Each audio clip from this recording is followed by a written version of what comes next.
Assalamualaikum warahmatullahi wabarakatuh. Kali ini kita akan membahas kesamaan dimensi dalam mata kuliah modeling, dimensional modeling and analysis. Analisis dimensi.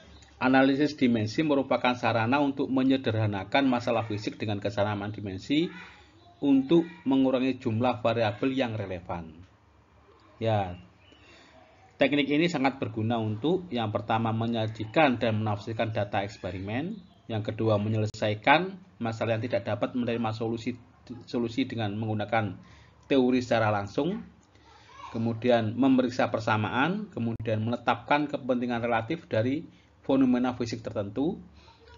Yang terakhir adalah pemodelan fisik. Contoh aplikasi dalam analisis dimensi supaya Anda lebih paham lagi, ya.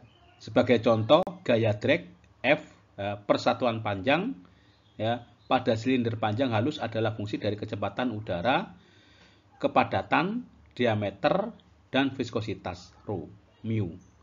Namun hal ini harus menggambar. Namun jika kita menggunakan parameter keseluruhan ini, maka kita harus menggambarkan ratusan grafik yang menggambarkan variasi dengan semua kombinasi dari pantar tersebut. Ya, jadi butuh banyak gambar kalau kita gunakan seluruh parameter yang ada. Ya.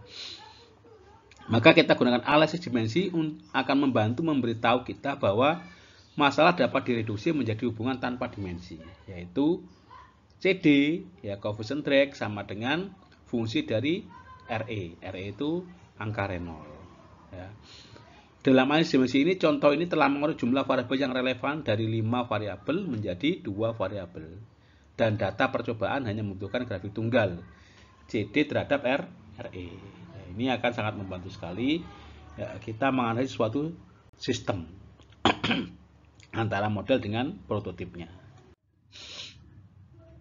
Kemudian dimensi dan turunannya, ya.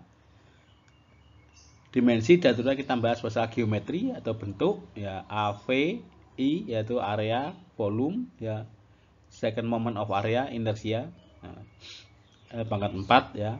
Kemudian kinematik, kecepatan, percepatan, sudut, dan sebagainya ini, ya. Ini juga sama, dimensi dinamik, ya, gaya, moment torsi, density, ya, viscosity, kinematic viscosity, surface tension. Nah, contoh aplikasi analisis dimensi sederhana adalah gaya per satuan luas tau dirumuskan dengan tau mu du per dy, di mana du per dy adalah kecepatan terhadap satuan panjang. Ya, tentukan dimensi dari viskositas. Ya, kita dapatkan dengan aturan analisis dimensi, kita mendapatkan bahwa, ya, dimensi dari viskositas mu adalah m L pangkat min 1 T pangkat min 1. Contoh aplikasi analisis dimensi sederhana, ya. Ini contoh kedua, angka Reynolds adalah bilangan tanpa dimensi RE rho UL per mu. Ya, ini dijelaskan bahwa rho adalah massa jenis, ya, U adalah kecepatan, L adalah panjang. Maka tentukan dimensi dari angka Reynolds. Maka kita buatkan rumusan sehingga kalau itu tanpa dimensi, maka rho mu sama dengan mu kalikan mu sama dengan rho kalikan U kalikan L. Ya, seperti mu sama dengan rho kalikan U kalikan L karena R-nya tanpa dimensi. Dimensi yang atas harus sama dengan yang bawah, ya. Sehingga diperoleh dimensi dari mu, ya, adalah mL pangkat min 1 T pangkat min 1. Kesamaan dimensi dalam rumus, ya, misalkan kita punya rumus S sama dengan UT plus setengah AT kuadrat. U itu kecepatan, T itu waktu, A itu percepatan, T kuadrat itu adalah waktu, ya, waktu pangkat 2. Nah, seperti JP per rho G per V kuadrat per 2G plus Z sama dengan H. Ini, maka satuan S sama dengan seluruh satuan ini adalah sama, yaitu memiliki dimensi panjang atau L. Kesamaan dimensi model vs prototip.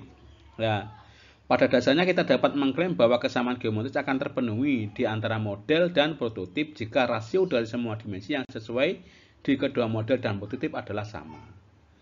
Kesamaan geometris menyiratkan kemiripan bentuk sederhana sedemikian rupa, sehingga rasio apapun panjang dalam satuan sistem ruangan panjang yang sesuai di sistem lain adalah sama secara keseluruhan. Rasio ini biasanya dikenal dengan faktor skala. Faktor-faktor dalam kesamaan dimensi, ya ini kita perhatikan faktor-faktornya ya. Ukuran penuh atau sistem skala aktual dikenal sebagai prototip, sistem skala laboratorium disebut sebagai model. Penggunaan fluida yang sama dengan prototip dan model tidak diperlukan. Model tidak harus lebih kecil dari prototip. Misalkan alian fluida melalui nozzle injeksi atau karburator misalnya akan lebih mudah dipelajari menggunakan model yang jauh lebih besar dari prototip. Model dan prototip mungkin memiliki ukuran yang sama meskipun keduanya mungkin saja berbeda mengenai faktor lain seperti kecepatan dan sifat fluida. Contoh bentuk dengan kesamaan dimensi ini ya, bentuknya kalau silinder ini kesamaan dimensinya ini. Kalau ini D ini H maka diperhatikan D per 2 ini H per 2. Kalau ini A B C maka ini A per 2, B per 2, C per 2 sama ya. Nah, ini berarti silinder ini adalah skalanya sama atau memiliki kesamaan geometris. Nah, sekian materi kali ini. Ya, saya tutup. Wassalamualaikum warahmatullahi wabarakatuh.